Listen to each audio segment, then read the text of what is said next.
নমস্কার। আজকে আলোচনা করছি পিতৃপক্ষ নিয়ে। পিতৃপক্ষের সময় আমরা পূর্বপুরুষদের আত্মার শান্তির জন্য ক্রিয়াকর্ম করা হয়ে থাকে। এই সময়টা পূর্বপুরুষদের আত্মার শান্তি কামনার জন্য পিণ্ডদান এবং তর্পণ করা হয়ে থাকে। সূর্য কন্যা রাশিতে প্রবেশ করলে পিতৃপক্ষ সূচিত হয়। এই সময় পূর্বপুরুষগণ পিতৃলোক পরিত্যাগ করে তাদের উত্তর পুরুষদের গৃহে অবস্থান করেন। এরপর সূর্য বৃশ্চিক রাশিতে প্রবেশ করলে তারা পুনরায় পিতৃলোকে ফিরে যান এবং হিন্দুদের এই সময়টাকে নির্বাচন করা হয় তর্পণ করার জন্যে।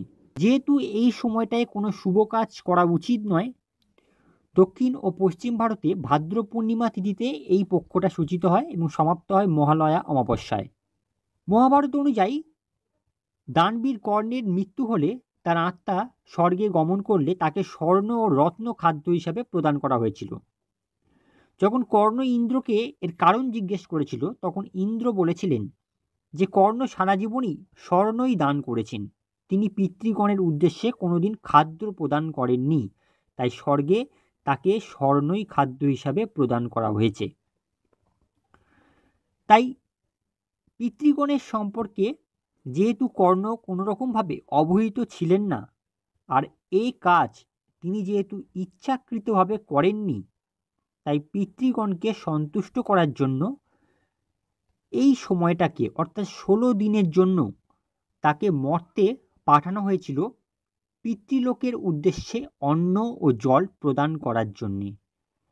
সেই থেকে এই পক্ষই পিতৃপক্ষ নামে পরিচিত। পিতৃপক্ষে আমিষ বা বাইরের কোনো রকম খাবার খাওয়া উচিত নয়, যতটা সম্ভব সাত্ত্বিক খাবার গ্রহণ করা উচিত। এই সময়টা নখ কাটা বা চুল দাড়ি কাটা উচিত নয়।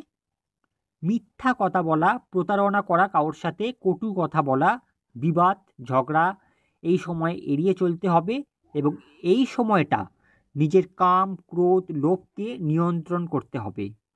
পিতৃপক্ষের তর্পণে পিতৃপুরুষদের খাদ্য উৎসর্গের রীতি রয়েছে, তাদেরকে খাদ্য উৎসর্গ করুন। পিতৃপক্ষে কোনো নতুন জামা কাপড় কিনবেন না এবং নতুন জামা কাপড় পরবেনও না। তবে এই সময়টা অবশ্যই পরিষ্কার জামা কাপড় পরার চেষ্টা করতে হবে। এই পক্ষকাল যেহেতু শুভ কার্যের জন্য নয়, তাই গৃহপ্রবেশ বা কোনো রকম শুভ কাজ, ব্যবসায় নতুন করে কোনো কিছু লেনদেন করা বা নতুন ব্যবসা শুরু করা, নতুন গাড়ি কেনা, এগুলো একেবারেই করা উচিত নয়। খাদ্য দান করা এই সময় অত্যন্ত ভালো। দরিদ্র ব্যক্তিদের অবশ্যই খাদ্য দান করার চেষ্টা করুন। দুস্থদের সাধ্যমতো দান করার চেষ্টা করুন। এতে সংসারে সমস্ত রকমের খারাপ প্রভাব কেটে যাওয়ার সম্ভাবনা থাকে এবং সেই সঙ্গে সংসারে শ্রীবৃদ্ধি ফিরে আসে। ব্রাহ্মণদের অবশ্যই ভোজন করানোর চেষ্টা করবেন।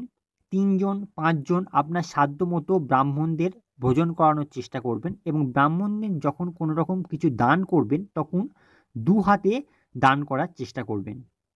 তো এই সমস্ত বিষয়গুলো মনে রাখবেন এবং এই সমস্ত নিয়মগুলো শুধুমাত্র তাদেরই জন্য যারা তর্পণ করবেন পূর্বপুরুষদের উদ্দেশ্যে।